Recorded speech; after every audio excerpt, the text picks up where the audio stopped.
Os Masságetas. Nenhuma inscrição, nenhuma moeda, nenhum único objeto que alguém possa apontar e dizer: isto foi feito por eles. Tudo o que sabemos sobre esse povo foi escrito por forasteiros, gregos que nunca estiveram lá, e um rei persa que gravou a própria vitória numa rocha. A língua deles desapareceu. As cidades deles nunca foram encontradas. No fim da antiguidade, o nome deles já era só uma palavra elegante para qualquer novo inimigo vindo do leste. E, no entanto, esse povo, na versão mais conhecida da história, matou Ciro, o Grande, o homem que construiu o primeiro império mundial. A mulher que os governava jurou pelo sol dar a ele a dose de sangue que ele sempre desejou. Se esse juramento foi cumprido, você vai descobrir no final. Porque 200 anos depois, o corpo de Ciro foi encontrado em algum lugar diferente daquele onde Heródoto o deixou. Pasargada, no Alto Planalto do sul da Pérsia, 324 anos antes da nossa era. Alexandre da Macedônia voltou da Índia com um exército que já não acreditava em limites, e uma das primeiras coisas que faz é ir ver um túmulo. Encontra a porta arrombada e a câmara vazia. O túmulo era uma pequena casa de pedra clara, erguida sobre uma plataforma em degraus, isolada num jardim murado, e durante 2 séculos tinha sido o edifício mais cuidadosamente tratado de todo o império. Sacerdotes viviam ao lado dele com uma pensão real. Todos os dias, um carneiro era sacrificado para o morto. Todos os meses, um cavalo era oferecido em sacrifício. Nada ali era casual, e nada era barato. E tudo aquilo funcionou sem interrupção ao longo dos reinados de reis que nunca tinham visto o homem lá dentro. Alexandre mandou chamar Aristóbulo, um dos seus próprios oficiais, e ordenou-lhe que pusesse em ordem o que tinha sido feito. Aristóbulo tinha visto a câmara antes dos ladrões, e deixou por escrito o que havia lá dentro. Um caixão de ouro. Um leito com pés de ouro martelado, coberto com tecidos da Babilônia. Casacos e calças ao estilo Medo, dispostos como se o dono pudesse querer vesti-los. Colares, punhais e brincos de ouro, e ao lado do leito, uma mesa. No túmulo havia uma inscrição na própria voz do rei, dizendo a quem estivesse ali quem ele era, e pedindo que não lamentasse a pouca terra que o cobria. Essa é uma das versões de onde terminou Ciro o Grande. Vem de homens que estavam na sala. 100 anos antes de Alexandre nascer, um grego de Halicarnasso tinha escrito um desfecho completamente diferente. Nessa versão, Ciro nunca voltou para casa. Morreu na extremidade oriental do que tinha construído, para lá de um rio cujo nome ninguém conseguiu fixar desde então, num campo onde a maior parte do exército persa foi destruída num único dia. E depois disso, uma mulher caminhou entre os caídos com um grupo de busca, revirando os corpos dos persas à procura de um rosto específico. 2 versões. Um corpo. Ambas descrevem tudo em detalhe físico, e não podem estar a falar do mesmo fim. Heródoto, que escreveu a segunda, não estava a esconder o problema. Ele encerra todo o episódio dizendo ao seu público que se contam muitas histórias sobre a morte de Ciro, e que a que acabou de apresentar é simplesmente a que lhe parece mais digna de crédito. É um homem a escolher entre rumores, e a dizer isso em voz alta, num século em que ninguém esperava que o fizesse. As outras histórias existiam, e algumas sobreviveram. Xenofonte, um soldado ateniense que escreveu uma geração depois de Heródoto, faz Ciro morrer na própria capital, na cama, sem pressa, com tempo para organizar a sucessão e instruir os filhos, e com um último pedido para que o corpo fosse entregue à terra, em vez de ser fechada em ouro ou prata. Quitésias, um médico grego que de facto trabalhou na corte persa e teve acesso ao que os persas diziam sobre o próprio passado, faz com que ele morra a lutar contra um povo totalmente diferente, noutra fronteira, atingido abaixo da coxa por uma lança lançada por um indiano, agonizando durante 3 dias enquanto acertava os destinos do império. Beroso, um sacerdote babilônio, faz com que ele caia em batalha contra outra nação nômade. Escritores posteriores acrescentam ainda mais nomes. 4 versões da mesma morte, 4 inimigos diferentes, e em 3 das 4 o homem morre lá fora, na relva, na borda do mapa. A versão que pegou, a que foi pintada, impressa e ensinada, é a que traz a rainha. É a versão em que o império que tinha engolido a Média, a Lídia e a Babilônia em 20 anos bateu de frente com um povo que vivia em carroças entre 2 rios, e ali ficou, para sempre. Os gregos chamavam-nos de masságetas. Os persas, na sua própria escrita real, parecem ter usado outro nome, e nunca chegaram a registrar o que aconteceu a Ciro nas mãos deles. Cada elemento da cena que toda a gente lembra pela metade vem de um único capítulo de um único livro, escrito por um homem que nunca esteve a menos de 1000 milhas do lugar. Isso não é motivo para deitar tudo fora. Heródoto costuma estar certo quando podemos verificá-lo, e os detalhes que ele dá sobre esse povo são estranhos e específicos, de um jeito que um inventor não se daria ao trabalho de criar. É um motivo para segurá-lo como ele próprio o segurou, como a melhor entre várias histórias, contada por pessoas que tinham os seus próprios motivos. Por isso, antes da batalha, antes do juramento, antes daquilo que a rainha fez depois, há uma questão que vale a pena resolver na sua cabeça, e é a mais antiga discordância de todo esse assunto. Xenofonte diz que o fundador do Império Persa morreu velho, num quarto aquecido, com os filhos à volta dele. Heródoto diz que ele foi morto em campo por um exército nômade comandado por uma mulher, e que o corpo teve de ser procurado. Ambos eram gregos. Ambos escreveram dentro de cerca de 1 século do acontecimento, e ambos foram acreditados. Seja qual for a escolha, você está a escolher que tipo de mundo foi o século 6 antes da nossa era. Escreva o nome nos comentários. Heródoto ou Xenofonte. A leste do Cáspio, o terreno muda de caráter. A estepe segue no Ustyurt, uma mesa plana de cerca de 200.000 km² que termina, sem aviso, em falésias brancas, de modo que um cavaleiro que a cruza não vê nada além de capim e céu, até que o mundo simplesmente pare aos seus pés. Ao sul ficam as areias negras do Karakum e as areias vermelhas do Kizilkum. Entre elas, correm 2 rios grandes o bastante para organizar uma civilização, o Amudária, com cerca de 2.500 quilômetros desde sua nascente mais remota, e o Sidária, o rio mais longo da Ásia Central, que se espalha em deltas e pântanos de juncos antes de chegar ao Mar de Aral. Essa água é a história inteira. Tudo de que um nômade precisa está ali, e em nenhum outro lugar, e quem a controlava o cruzamento de caminhos do continente. Os massagetas são colocados nessa terra por todo autor que os menciona.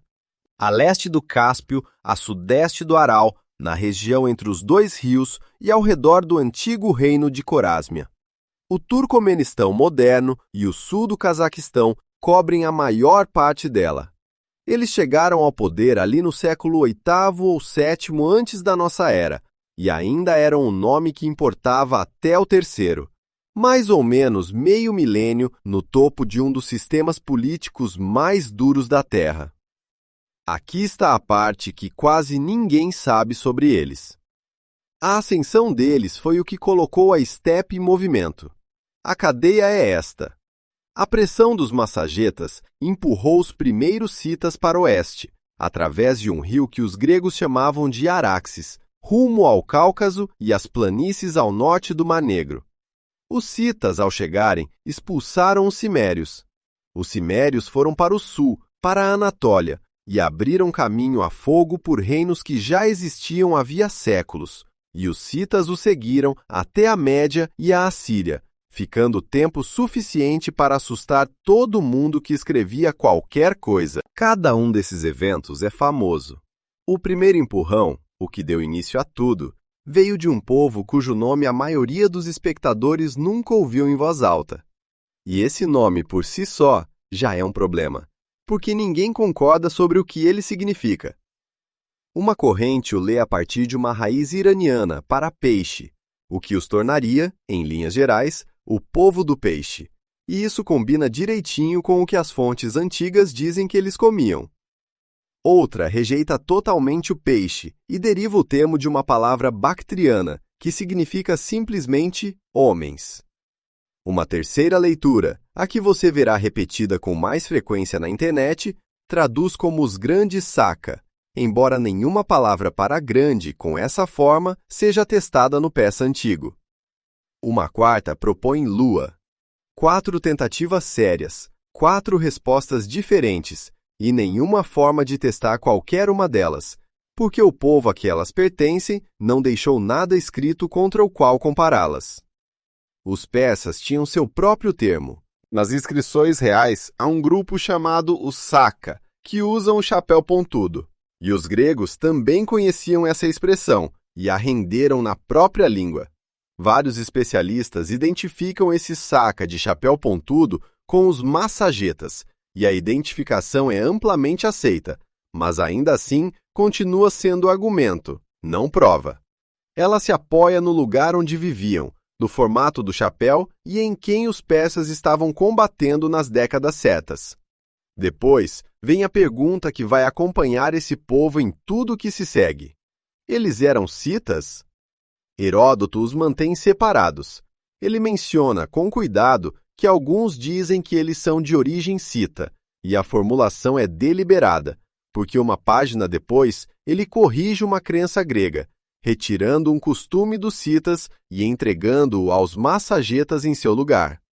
Isso é um autor tratando-os como 2 povos que se confundem um com o outro, não como um só povo com 2 nomes. Estrabão, 4 séculos depois, os coloca a leste dos Dás, e depois faz um gesto vago e diz que todos os outros dali, em geral, são chamados de citas. Justino, ainda mais tarde, nem se dá ao trabalho de fazer distinção alguma e simplesmente chama a rainha deles de rainha dos citas. A saída disso não é escolher um lado, porque os autores antigos também não conseguiam. Saca era o guarda-chuva persa, cita era o guarda-chuva grego. Debaixo de ambos havia dezenas de povos nomeados, alguns relacionados entre si, outros apenas vizinhos, todos montando o mesmo tipo de cavalo e disparando o mesmo tipo de arco, e os massagetas eram um desses nomes. Se a fronteira familiar passava entre eles e os citas, ou através deles, ou nem existia, isso ainda hoje é motivo de debate vivo na literatura especializada. Então temos um povo cujo nome foi dado por estranhos, numa língua que não era deles, com 4 significados incompatíveis, ocupando um território do tamanho de um país moderno e conhecido por nós apenas porque colidiu com um império que sabia escrever. Há mais uma coisa que vale guardar antes que o império chegue. Tudo o que vimos nos últimos minutos foi reconstruído de fora, pela geografia grega, pela propaganda real persa, por montes num delta de rio. Nem uma sílaba disso vem de alguém que se chamasse Masságeta. Esse silêncio não é uma lacuna no nosso conhecimento. É o fato mais confiável que temos sobre eles. No delta do Cidária, nos anos logo após a guerra, arqueólogos soviéticos começaram a abrir montes que ninguém tocava desde a Idade do Ferro. O trabalho se estendeu por um quarto de século. Em Uigarak e no grupo sul de Tagisken, encontraram sepultamentos do século VII ao V antes da nossa era, e o padrão se repetia túmulo após túmulo. Os mortos não eram baixados para poços profundos. Muitos eram deitados diretamente sobre a antiga superfície do solo, sobre uma estrutura de madeira erguida acima deles, e, em alguns casos, essa madeira era incendiada antes de a terra ser lançada por cima, de modo que o último ato era um fogo visível a grande distância sobre a planície. Sob os montes, os corpos jaziam estendidos de costas. Com os homens, arreios de cavalo, punhais, flechas com ponta de cobre. Com as mulheres, ornamentos, pequenos objetos para o rosto e o cabelo, e mesas baixas de pedra que tinham sido usadas para oferendas. Em alguns dos montes, havia peças de ouro trabalhadas no estilo animal, que vai da Hungria à Mongólia. Feras enroscadas umas nas outras, até que as patas de uma se transformam nos chifres da seguinte. Tudo nessas sepulturas é exatamente o que as fontes escritas descrevem. Nenhum objeto ali traz um nome. É contra esse muro que o assunto esbarra repetidas vezes. Os montes estão na região certa e nos séculos certos, e chamá-los de Masságetas é uma atribuição por geografia e data, não por prova. O mesmo vale para a grande fortaleza de Chirik Rabat, um oval de muralhas e fossos com quase 1 quilômetro de extensão, nos canais secos do mesmo delta, com uma parede de tijolo de barro ainda de pé a 4 metros de altura e uma galeria interna para arqueiros. Um dos mais respeitados especialistas soviéticos propôs que ela fosse o centro de uma subtribo masságeta. Continua sendo apenas uma proposta, então o retrato precisa ser montado a partir das descrições escritas, e essas, pelo menos, são incomumente concretas. Heródoto enumera os metais como um homem lendo o inventário. Bronze para tudo que tem a ver com matar. Pontas de lança, pontas de flecha, lâminas de machados de guerra. Ouro para tudo que tem a ver com exibição. Cocares, cintos, as faixas usadas ao redor dos braços. Os cavalos iam para a batalha com placas de bronze no peito e ouro na brida, no freio e nas peças laterais, o que significa que o animal era vestido com tanto luxo quanto o homem montado nele. Ferro e prata, diz ele sem rodeios, eles não usavam, porque não tinham. Estrabão, escrevendo 4 séculos depois e se apoiando em parte do mesmo material perdido, repete quase tudo e discorda em um único ponto. Não é que não houvesse ferro, diz ele, apenas havia pouco. 2 testemunhas que concordam no formato de uma coisa e divergem num detalhe costumam ser testemunhas, não inventores. Suas armas eram o arco, a espada curta usada na coxa, a lança e o machado. E o machado é justamente o que chama a atenção de todo grego que escreve sobre eles. Suas roupas eram o traje padrão da estepe iraniana, uma túnica até o joelho, presa por um cinto na cintura, usada sobre calças estreitas e sapatos macios, às vezes sob uma capa longa de mangas justas.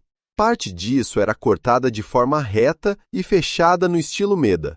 Parte era aberta na frente, com lapelas à maneira cita, o que é um lembrete silencioso de que a moda atravessava essa fronteira nos 2 sentidos havia gerações, muito antes de qualquer exército fazer o mesmo. A marca registrada estava na cabeça. Um gorro alto, puxado para cima até terminar numa ponta aguda, tão alto que os persas deram o nome de um povo inteiro a partir dele, e os gregos traduziram a expressão e passaram a usá-la também. Eles não semeavam, viviam de seus rebanhos e dos peixes do rio, bebiam leite e se moviam com suas carroças, que não eram meio de transporte, mas moradia. Estrabão vai além e os divide em 4 tipos, conforme o habitat. E o efeito é estranho. Gente das ilhas vivendo de raízes e frutos silvestres, e vestida de casca de árvore. Gente dos pântanos vivendo de peixe e usando pele de foca. Gente das colinas, com algumas ovelhas criadas mais pela lã e pelo leite do que pela carne, tingindo seus tecidos com cores que não desbotavam. E gente das planícies, que possuía terras e não as arava. Um só nome para 4 maneiras diferentes de estar vivo. Quanto aos deuses, ambos os autores concordam. Veneravam apenas o sol, e ao sol sacrificavam cavalos. A lógica é dita sem rodeios. Ao mais veloz dos deuses, a mais veloz das coisas mortais. Guarde essa frase. Ela volta no fim dessa história, num lugar que ninguém espera. 2 avisos honestos antes de seguirmos. O primeiro é que um argumento moderno forte sustenta que todo esse retrato etnográfico é em parte observação e, em parte, teoria. Um hábito grego de descrever um povo na borda do mundo pelas coisas que ele supostamente não tinha. E a arqueologia já contradisse partes dele ao encontrar agricultura onde as fontes diziam que não havia nada. O segundo é sobre imagens. Os famosos trajes de ouro e os corpos tatuados congelados do Altai pertencem à mesma família da estepe, mas não a esse povo. Mundo certo, região errada, e com 1 ou 2 séculos de diferença. Toda a imagem dos masságetas que você verá algum dia é uma reconstrução vestida com roupas emprestadas. Babilônia caiu para Ciro 539 anos antes da nossa era, e com ela desapareceu a última potência independente do mundo antigo. Ele já tinha a Média, já tinha a Lídia, arrancada de um rei cuja riqueza era proverbial. Agora tinha a cidade mais antiga da terra, seus templos, seu trigo, seus escribas e as estradas que saíam dela em todas as direções. Em cerca de 20 anos, um único homem havia reunido a maior estrutura política que qualquer ser humano já governara. E o mais impressionante nessa trajetória não é o seu tamanho, é que em nenhum momento algo deu errado. Toda campanha que ele iniciava, ele concluía. Todo rei que enfrentava acabava morto ou vivendo em sua corte, sustentado por uma pensão. Esse último detalhe importa, porque um desses reis derrotados era Creso da Lídia, e em vez de ser descartado, foi mantido por perto, recebeu um lugar entre os conselheiros e passou a ser consultado. Um homem que havia pedido tudo para Ciro agora estava ao seu lado, dizendo o que fazer em seguida. Ninguém no acampamento persa parece ter achado isso estranho, e isso vai decidir toda a campanha oriental. O império tinha fronteiras, e 3 delas faziam sentido. O Egito era um país com uma capital que você podia conquistar. A Anatólia era um país com uma capital que você podia conquistar. A Mesopotâmia era a mesma coisa. O Nordeste não era nada disso. Lá longe, além dos últimos campos irrigados, não havia cidades para tomar, nem tesouro para apreender, nem rei cuja rendição encerrasse a questão. Havia rebanhos, carroças, pasto e uma população guerreira que podia estar em outro lugar quando o exército chegasse. Ciro lidou com essa fronteira do jeito que os impérios sempre lidam com uma fronteira que não conseguem digerir. Ele construiu sobre ela. Em algum ponto da linha do Sırdarya, fundou uma cidade murada e lhe deu seu próprio nome, a cidade de Ciro, a maior de um pequeno conjunto de fortalezas ao longo do rio. 2 séculos depois, Alexandre teria de tomá-la de assalto. Era um muro erguido para enfrentar gente que não tinha muros, e todos os 2 lados entendiam exatamente o que aquilo significava. 530 anos antes da nossa era, Ciro foi para o leste. Heródoto apresenta 2 motivos para essa decisão, e nenhum deles é estratégico. O primeiro é que seu nascimento era considerado algo mais que humano, e que ele próprio havia passado a pensar o mesmo. O segundo é mais simples e mais perigoso. Tudo o que ele tentara até então tinha dado certo. Um homem que nunca foi derrotado desenvolve uma relação particular com o risco, e os gregos, que observavam impérios como outras pessoas observam o tempo, achavam que era assim que os grandes sempre terminavam. Mas ele não começou com um exército, começou com um pedido de casamento. O povo do outro lado do rio era governado naquele momento por uma mulher. Heródoto explica por que em uma única frase que os séculos seguintes insistiram em ignorar. O marido dela havia morrido, e ela governava depois dele. É só isso. Não há prova de um exército só de mulheres, nem de um matriarcado, nem de um conselho de rainhas guerreiras. E toda a versão dessa história que acrescenta essas coisas está citando um romance ou uma pintura, não uma fonte. O que havia era uma viúva mantendo uma confederação unida e um rei estrangeiro que achou ter visto uma brecha. Então os emissários atravessaram com uma proposta de casamento. E a rainha, cujo nome era Tomíris, entendeu a oferta na hora. Ele não estava a cortejando, estava cortejando o país. Ela mandou seus homens de volta com uma recusa. Vale a pena parar um instante no preço dessa recusa, porque ela certamente conhecia a aritmética. Dizer não a Ciro não era um revés diplomático, era uma declaração de que o maior exército do mundo agora atravessaria a água e que tudo o que ela governava estaria no caminho dele dentro de um mês. Ciro parou de fingir imediatamente e marchou em direção ao rio. E aqui a história ganha um buraco que nunca foi preenchido, porque ninguém pode dizer com certeza qual rio era.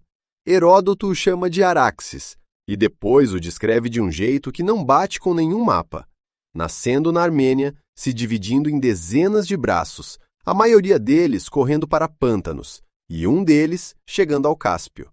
Alguns leem isso como o Sırdarya e defendem a tese em detalhes. Outros dizem que era o Amudária.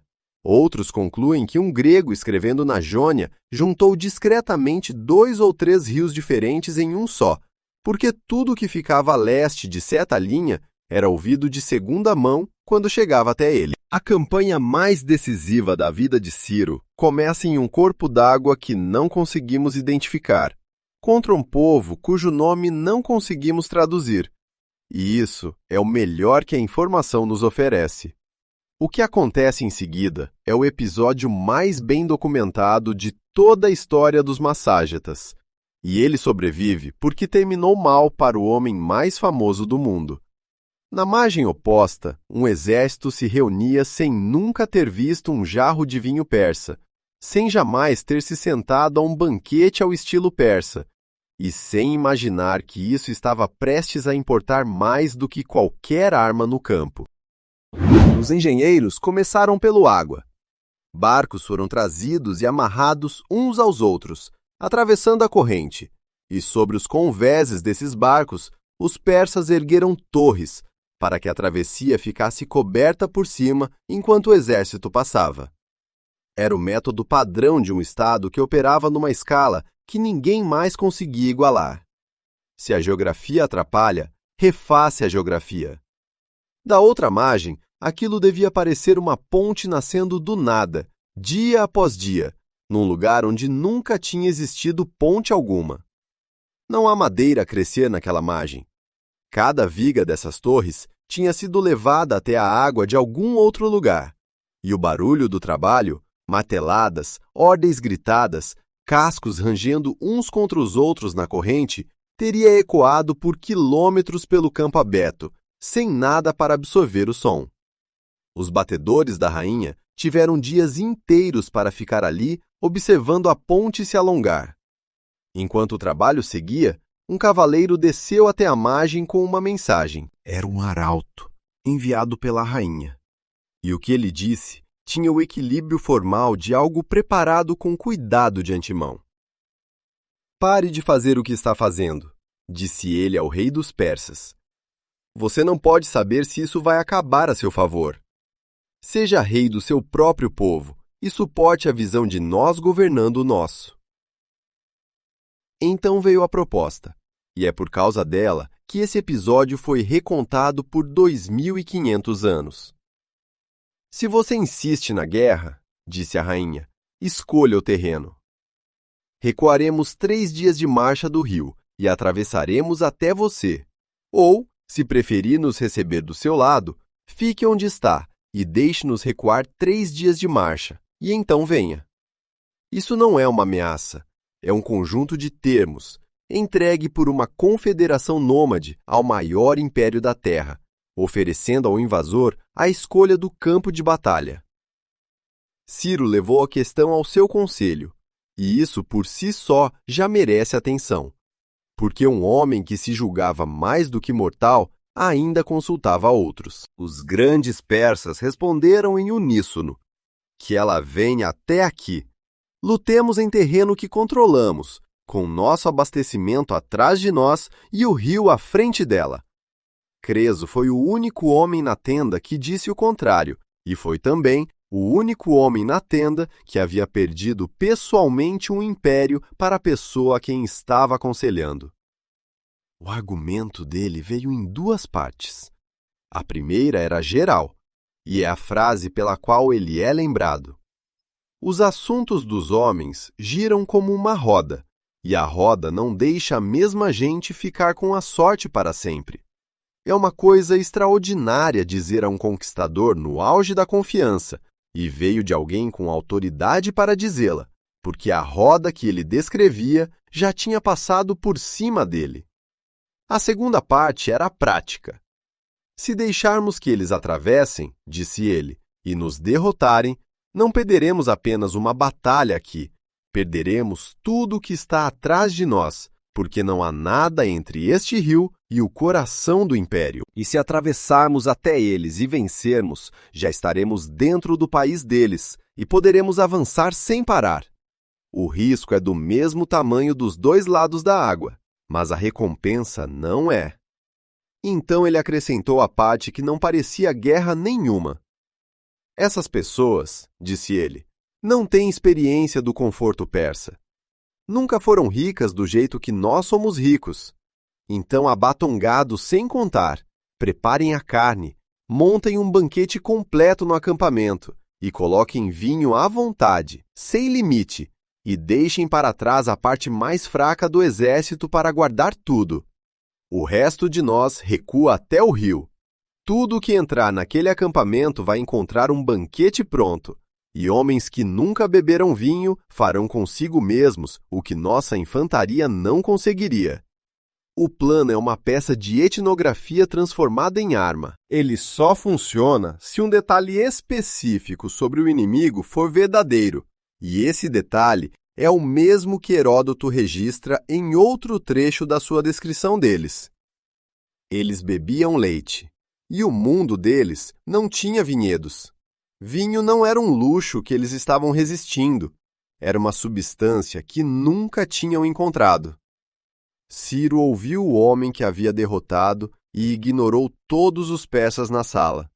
O exército atravessou. Tomires, mantendo os termos que seu próprio arauto havia oferecido, recuou seu povo da água e esperou. Seja o que for que se diga de um lado ou de outro nessa guerra, até ali os dois tinham agido com uma espécie de formalidade que séculos depois pareceria difícil de acreditar. E um deles já estava planejando quebrá-la. Vale a pena deixar claro o que realmente foi o truque, porque muitas vezes ele é descrito como envenenamento ou traição, e não foi nem uma coisa nem outra. Ninguém colocou nada no vinho. Os persas simplesmente deixaram sua própria comida e sua própria bebida sobre suas próprias mesas, num acampamento que pretendiam abandonar, e foram embora, sabendo o que os estranhos fariam ao encontrar aquilo. Não existe cláusula em nenhum código de guerra, nem então, nem agora, que cubra a hospitalidade deixada para trás como armadilha. A rainha tinha um filho, e o filho comandava 1/3 do exército, e foi ele quem encontrou o acampamento. Na primeira noite do outro lado do rio, no acampamento que estava de pé havia apenas algumas horas, o rei teve um sonho. Ele viu o filho mais velho de Estáspes, um dos seus próprios nobres, de pé diante dele, com asas nos ombros. Uma asa lançava sua sombra sobre a Ásia. A outra lançava sua sombra sobre a Europa. Ciro acordou numa tenda na borda da estepe com a imagem mais nítida possível de um homem que pretendia governar o mundo, e reconheceu aquele rosto. O jovem se chamava Dario, e naquele momento tinha cerca de 20 anos, e estava a centenas de quilômetros dali, na Pérsia. Ciro mandou chamar o pai antes do amanhecer. Disse a Staspes que o filho dele havia sido pego tramando contra ele, que os próprios deuses tinham mostrado isso, e que Staspes deveria voltar imediatamente e apresentar o rapaz para interrogatório quando a campanha no leste terminasse. O velho concordou, atravessou o rio de volta e partiu para casa. Tudo nessa troca é o comportamento de um governante competente e desconfiado, agindo com base nas melhores informações que tinha, e cada parte disso estava errada. Heródoto, contando a história um século depois, diz o que o sonho realmente significava e não faz rodeios. Os poderes estavam mostrando a Ciro, de antemão, que ele morreria naquele lugar e que seu reino acabaria passando para Dario. E foi exatamente isso que aconteceu, embora não na ordem que ninguém esperava, e só 8 anos depois. Há algo quase insuportável na forma como aquela noite se encaixa. Um homem que nunca perdeu é avisado, na única linguagem que o seu mundo aceitava como aviso, e o aviso é tão preciso que já nomeia o sucessor. Ele lê aquilo como uma intriga de corte. Não prende ninguém, porque o suspeito está longe, e o último ato administrativo do homem que construiu o Império Persa é mandar um pai preocupado para casa buscar o filho. Então Ciro avançou a partir do rio, uma jornada de 1 dia até o campo aberto, e armou a cilada. O acampamento que ele montou foi feito para ser encontrado.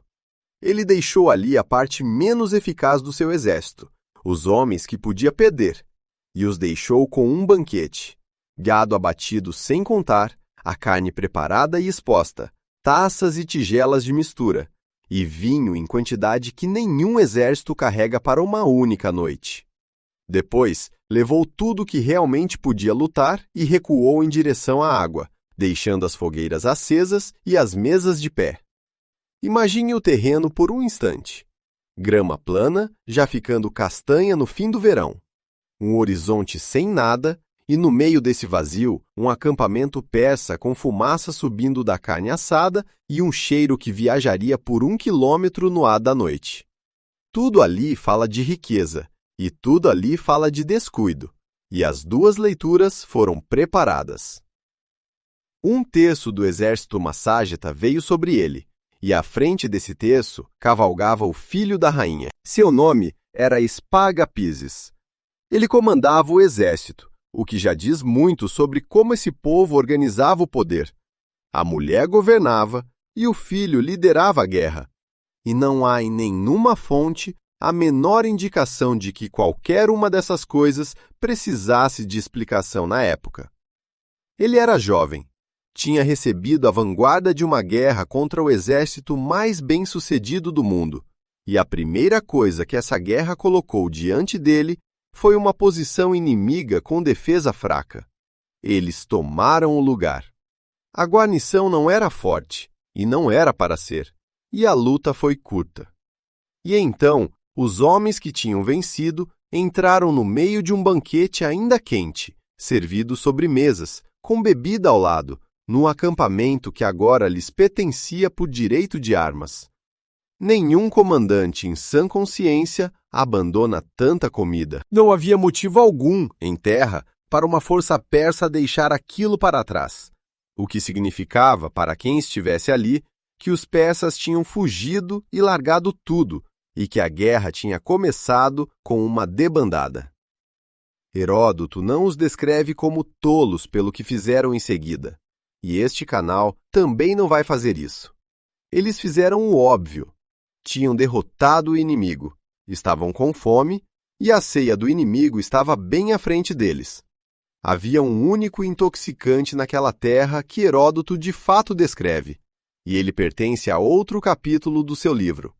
Pessoas nas ilhas do mesmo rio que se sentam em círculo em volta de uma fogueira, jogam certa fruta nas chamas e respiram a fumaça até se levantarem para dançar e cantar.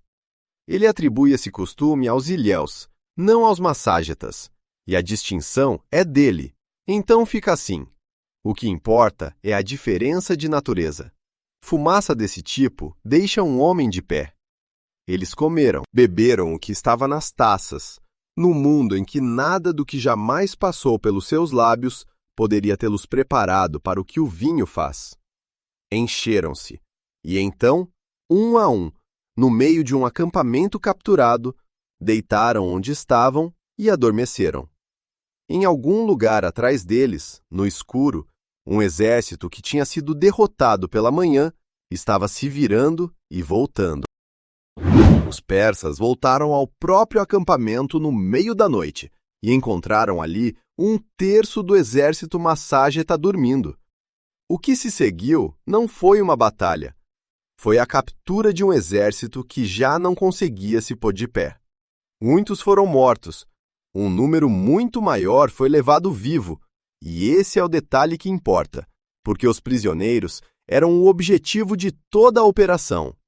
E entre os homens que os persas arrancaram daquele acampamento e acorrentaram, estava o filho da rainha, o comandante da vanguarda, o herdeiro da confederação. Em uma única noite, sem um combate de verdade, Ciro tinha destruído um terço da força inimiga e conseguido o único refém no mundo capaz de encerrar aquela guerra sem que mais uma flecha fosse disparada. O arauto voltou ao acampamento persa pela terceira e última vez. 3 vezes agora, a mesma instituição frágil tinha feito o trabalho dessa guerra. Um cavaleiro atravessando terreno aberto entre 2 exércitos, protegido por nada além da convenção de que não se toca no homem que leva palavras. Ele viera com um aviso, depois com uma proposta de termos, e agora com a última mensagem que alguém enviaria. A mensagem que ele trouxe é o momento em que esse povo entra para a memória permanente do Ocidente, e vale a pena ir devagar, porque quase tudo que se costuma associar a ela é invenção, e a verdade é ainda mais forte. Ela começa com desprezo. Não se orgulhe disso, ela lhe diz. Não foi a sua força que fez isso.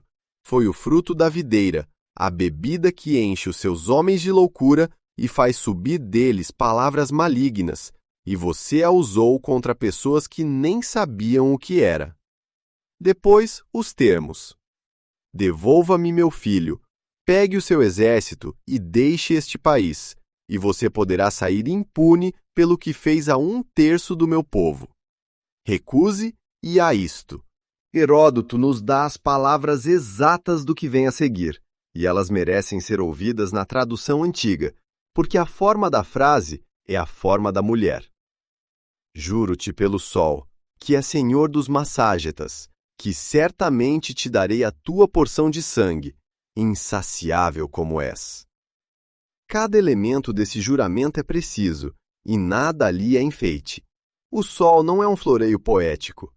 É o único Deus que se registra entre esse povo, a divindade a quem ofereciam cavalos em sacrifício, seguindo o princípio de que a coisa mais veloz que vive pertence à coisa mais veloz que governa o céu. Jurar por ele é o ato mais vinculante disponível no mundo deles, o equivalente a colocar toda a sua honra por trás de uma promessa. E a promessa em si não é uma ameaça de vitória. É uma ameaça de um desfecho específico, descrito de antemão no vocabulário da bebida, dirigido a um homem que acabara de usar a bebida como arma. Ela não estava dizendo que o derrotaria, estava dizendo o que faria depois. Ciro, segundo Heródoto, não deu atenção a nada disso. Não há registro de resposta. Ele tinha um refém, um exército intacto e o hábito de vencer. E a mensagem de uma rainha nômade cuja vanguarda ele acabara de tirar do tabuleiro não pareceria, de dentro daquela tenda, o problema mais sério da semana. Enquanto isso, o refém acordou. Spargapises voltou a si em algum ponto do acampamento persa, sóbrio, acorrentado, e entendeu perfeitamente a própria situação. Não era apenas um prisioneiro, era o motivo pelo qual a mãe teria de aceitar quaisquer termos que lhe fossem oferecidos. Ele pediu a Ciro que tirasse suas correntes. O pedido foi atendido, e assim que as mãos ficaram livres, ele tratou de garantir que nunca seria usado, e não saiu vivo daquele acampamento. Heródoto registra isso em uma única frase e não se detém no assunto, e nós também não vamos. A consequência, qualquer que tenha sido o turbilhão na cabeça do jovem, foi absoluta. Os persas agora não tinham mais nada que a rainha quisesse. Não havia troca a negociar, nem ameaça a fazer, nem alavanca a puxar. Toda a razão para conversar tinha sido removida pela própria pessoa cuja vida estaria em jogo nessas conversas. E a guerra que começara com arautos e ofertas formais de território acabara de perder seu último mecanismo de contenção. A notícia cruzou a estepe até Tômeres, e é aqui que as fontes deixam de nos dizer qualquer coisa sobre o que alguém sentiu, e mergulham num silêncio muito mais eloquente do que qualquer descrição seria. Não há cena de luto, não há discurso. Há apenas a frase seguinte, que diz que ela reuniu toda a força que tinha e foi atrás dele. Desta vez, não um terço. Tudo, em algum lugar naquela planície, nos últimos dias de um verão que ninguém datou, os dois exércitos se avistaram. O maior império da terra, inteiro e confiante, e uma confederação de cavaleiros com machados de bronze e ouro nas rédeas, liderada por uma mulher que jurara, sob o sol sobre sua cabeça, que daria ao rei a sua porção de sangue. Nenhum dos dois tinha mais motivo para recuar, e um deles já nem pensava mais nisso como uma campanha. Ambos os exércitos estavam intactos desta vez, e Heródoto, que passou a vida reunindo batalhas, chamou o que aconteceu a seguir de a mais feroz jamais travada por povos fora do mundo grego. Depois, ele a descreve em 4 frases, e essa é toda a descrição que já existiu. Eles ficaram separados e primeiro dispararam uns contra os outros. Quando as flechas acabaram, avançaram e decidiram tudo com lanças e lâminas curtas, corpo a corpo. Nenhum dos lados cedia um palmo. Isso durou muito tempo, e no fim, os masságetas levaram a melhor, e a maior parte do exército persa foi destruída naquele campo, e o rei foi morto.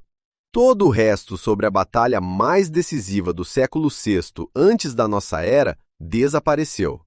Não há número para o tamanho de nenhum dos exércitos, não há nome para o lugar, nem curva de rio, nem colina, nem estação do ano além da impressão geral de que era a época das campanhas militares. Ninguém registra quanto tempo a luta durou, nem qual ala quebrou, nem onde o rei estava quando tudo terminou. Para um acontecimento que tirou do mundo o fundador do primeiro império global, o relato que sobreviveu caberia num cartão postal.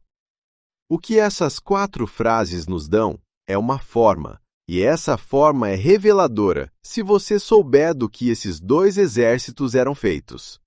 Uma troca de flechas entre povos cavaleiros não é uma ou 2 salvas. Os 2 lados lutavam montados, com um arco composto, e um duelo de arqueiros entre forças assim continua até as aljavas ficarem vazias, o que significa uma longa fase inicial de movimento, curvas bruscas, tiros ao galope e homens caindo dos 2 lados antes que alguém chegue perto bastante para ver um rosto. Só quando as flechas acabam é que tudo vira a segunda coisa, e a segunda coisa é o machado e a espada curta, bronze contra bronze, a uma distância em que uma rédea com enfeites de ouro não vale absolutamente nada. Heródoto diz que nenhum dos lados recuou. Esse é o conteúdo militar inteiro do seu relato, e também a única parte dele que não poderia ter sido adivinhada. A versão alternativa é pior, e ela ensina muito sobre como funcionam os números na antiguidade. 3 séculos depois, um historiador romano, resumindo uma obra mais antiga, apresenta a mesma batalha com números. 200.000 persas mortos, junto com o rei. E depois, na mesma frase, a afirmação de que a vitória foi notável, porque nenhum homem sobreviveu para levar a notícia de tamanha matança. As 2 metades dessa frase se anulam. Se ninguém escapou, Os 200.000 não são uma contagem de nada. São uma forma de dizer que a destruição foi total, escrita para um público que gostava de números redondos e gigantescos. E o mesmo autor inverte completamente a geografia da campanha, dizendo que a rainha poderia ter parado os persas junto à água, e não o fez de propósito, porque queria que eles lutassem dentro do seu próprio país, com o rio às costas e sem saída. Assim, os dois relatos que sobreviveram sobre essa batalha discordam sobre quem escolheu o terreno, quantos morreram e se alguém viveu para descrevê-la. No que eles concordam é no desfecho, e aqui, de forma incomum, existe uma confirmação que não vem de nenhum grego. Em Babilônia, a centenas de quilômetros dali, escribas datavam documentos comerciais comuns pelo ano de reinado do rei. Uma tabuinha de meados de agosto é datada do 9º ano de Ciro. Outra, do fim do mesmo mês, é datada do ano de ascensão de seu filho. Em algum momento dessas 2 semanas e meia, na papelada rotineira de um escritório babilônico, o maior rei do mundo deixa de existir. É assim que sabemos o ano, 530 antes da nossa era. E é a única prova em toda esta história escrita por alguém que não tinha o menor interesse no drama. Os relatos gregos nem sequer concordam sobre quanto tempo ele reinou. Heródoto diz 30 anos menos 1. Outros 2 autores dizem 30. Uma diferença de apenas 1 ano no reinado mais bem documentado do Antigo Oriente Próximo. E então vem a parte que todo mundo já ouviu. Heródoto diz que Tomíris mandou encher um odre com sangue humano, que fez procurar os mortos persas até encontrarem o corpo de Ciro, e que fez com ele exatamente o que jurara pelo sol que faria. Enquanto fazia isso, disse que ele a vencera por astúcia, e lhe tomara o filho, e que ela estava cumprindo sua promessa. O canal vai deixar a descrição física exatamente onde ele a colocou, e não vai além, porque o sentido do ato não está na imagem, está no fato de que ela o anunciara antes, diante de testemunhas, a um Deus, e depois o executara à risca após vencer a batalha que tornou isso possível. É aí que a versão mais antiga dessa história deixa o corpo de Ciro o Grande, sobre a grama aberta, na borda extrema de tudo que ele construiu, nas mãos de um povo que não escrevia. 10 anos depois, o Império voltou, e desta vez não perdeu. No 3º ano do seu reinado, com as rebeliões da sua ascensão já para trás, Dario levou um exército para Nordeste, contra os Saka, que usam o gorro pontudo. Ele atravessou as águas, venceu-os em campo aberto. Um dos seus líderes foi morto, e um segundo, um chefe chamado Skunka, foi capturado e trazido amarrado. Um governante leal foi colocado no lugar dele, e a fronteira voltou a ficar em silêncio. Sabemos tudo isto porque Dario mandou gravar numa rocha. A inscrição de Berristum foi talhada numa face de calcário, bem acima da antiga estrada de Babilônia para o leste, tão alto que ninguém parado na estrada consegue ler uma única palavra. Ela não foi feita para viajantes. Por baixo do texto corre o relevo: o rei com o pé sobre um inimigo caído, e atrás dele uma fila de reis rebeldes, presos pelo pescoço com cordas, as mãos atadas atrás das costas, à espera, em pedra, para sempre. O rei Saka foi acrescentado por último, e dá para ver a emenda. A fila já estava concluída, e parte da inscrição já tinha sido esculpida, e os pedreiros tiveram de apagar texto existente para abrir espaço para ele. Ele está no fim da linha, com um gorro tão alto e tão agudamente pontiagudo que rompe a borda superior do painel, e ao lado há uma pequena legenda com o seu nome. Essa figura é o único retrato de alguém desse mundo feito por um vizinho que lidou com eles, e não por um grego que apenas ouviu falar deles. E é um monumento à vitória. A única imagem que temos de um povo que destruiu um exército persa foi encomendada por um rei persa, e mostra um dos seus líderes com uma corda no pescoço. Depois de Dario reorganizar o império, a relação voltou a mudar de forma.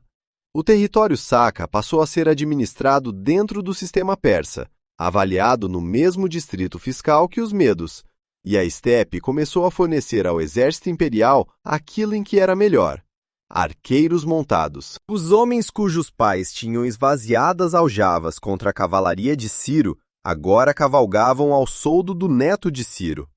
É isso que costuma acontecer neste tipo de fronteira. Não houve conquista nem submissão.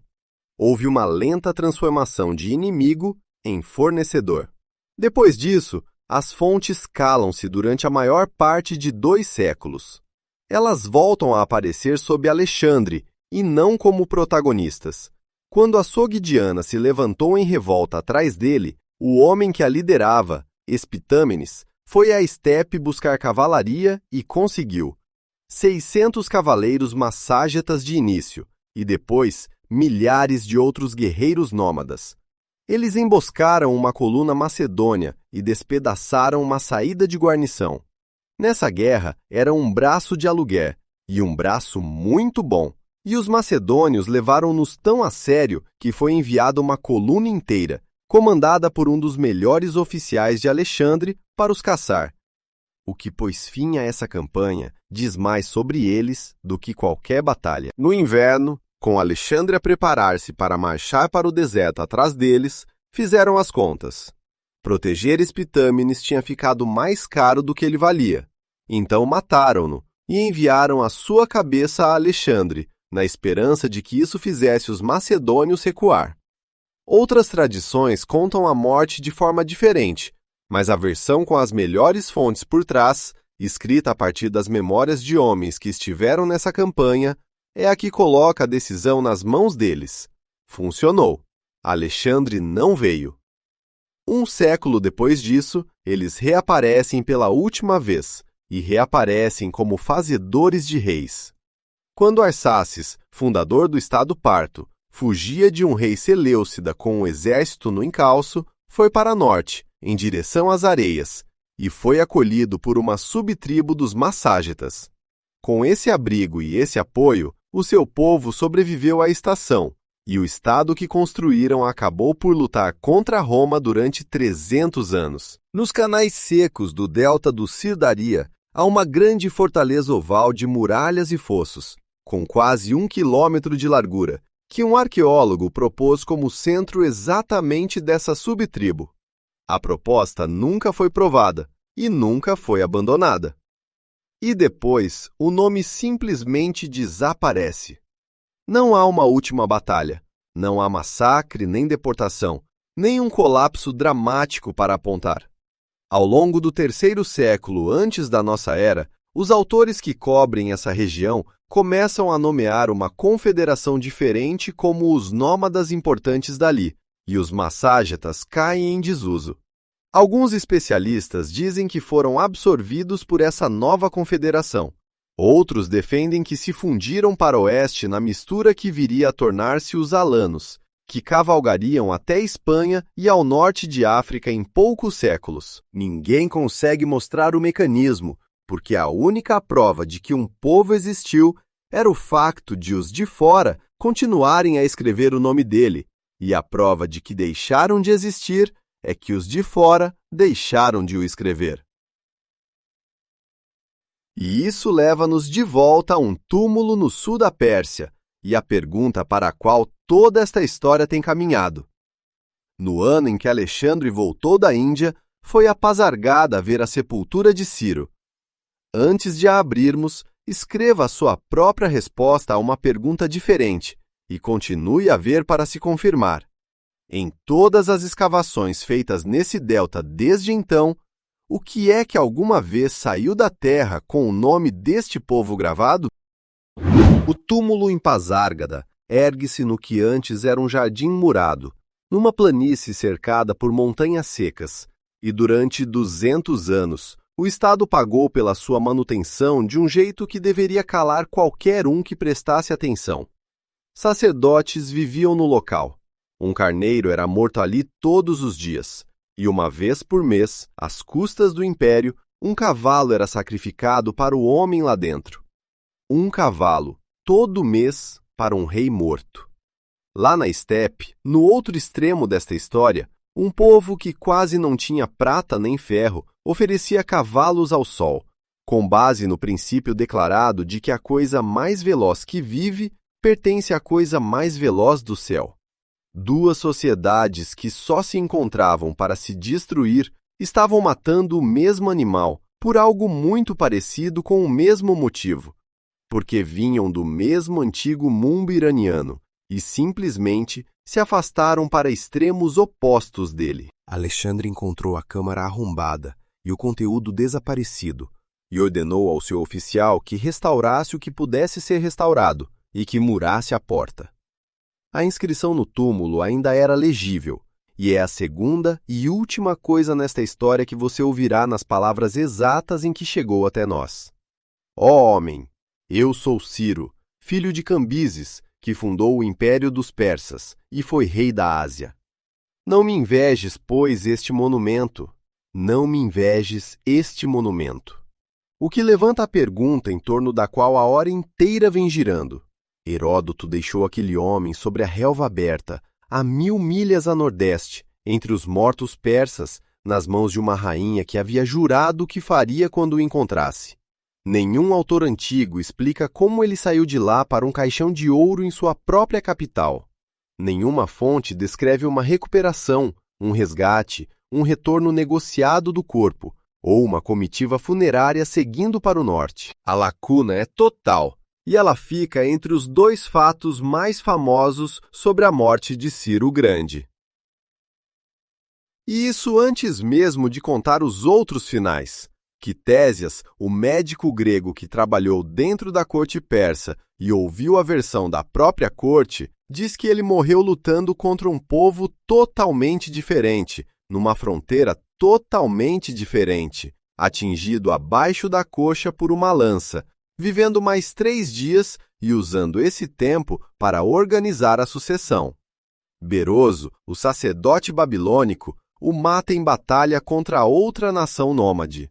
Xenofonte faz com que ele morra na cama, depois de um longo discurso, pedindo que seu corpo fosse entregue à terra, em vez de ser trancado em ouro ou prata, o que tem sua própria ironia silenciosa, já que o túmulo que seus compatriotas lhe construíram guardava um caixão de ouro. Estrabão nomeia outro povo da estepe. Um historiador romano nomeia um quarto, 5 ou 6 finais, dependendo de como você conta, para a vida mais bem documentada do Antigo Oriente Próximo. As únicas coisas fixas são o ano, que 2 tabuletas babilônicas situam dentro de um único mês de agosto, e o edifício, que ainda está de pé naquela planície até hoje. Tudo o que existe entre o último documento datado do seu reinado e a caixa de pedra no jardim é testemunho, e o testemunho não concorda. Heródoto sabia disso. É para isso que servia a sua frase final sobre muitas histórias. Agora outra pergunta, aquela que lhe pediram para responder antes de este ato começar.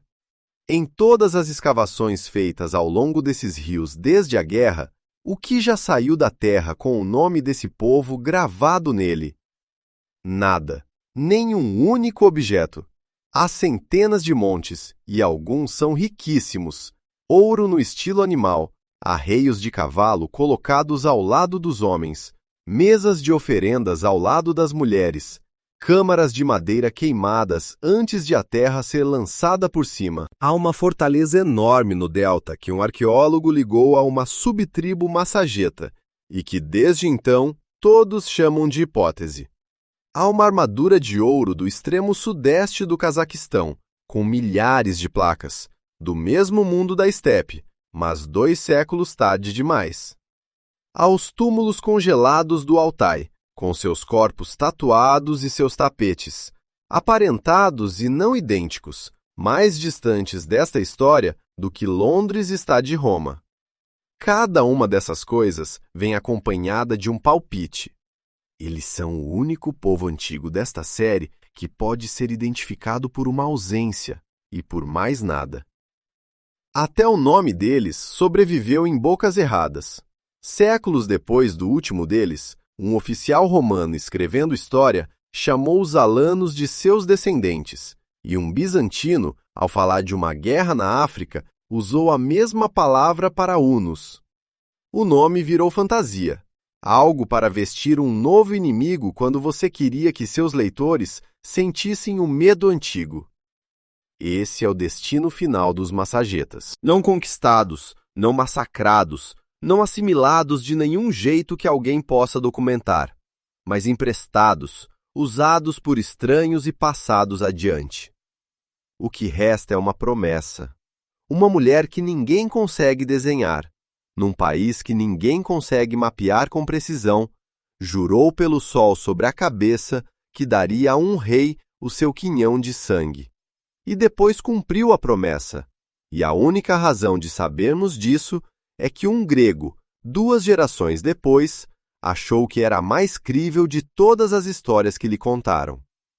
Fique hoje naquela planície à grama, vento, à beira de um penhasco e cerca de 200.000 quilômetros quadrados de terreno que nunca foram escavados de forma sistemática. Então, o que você mandaria desenterrar primeiro?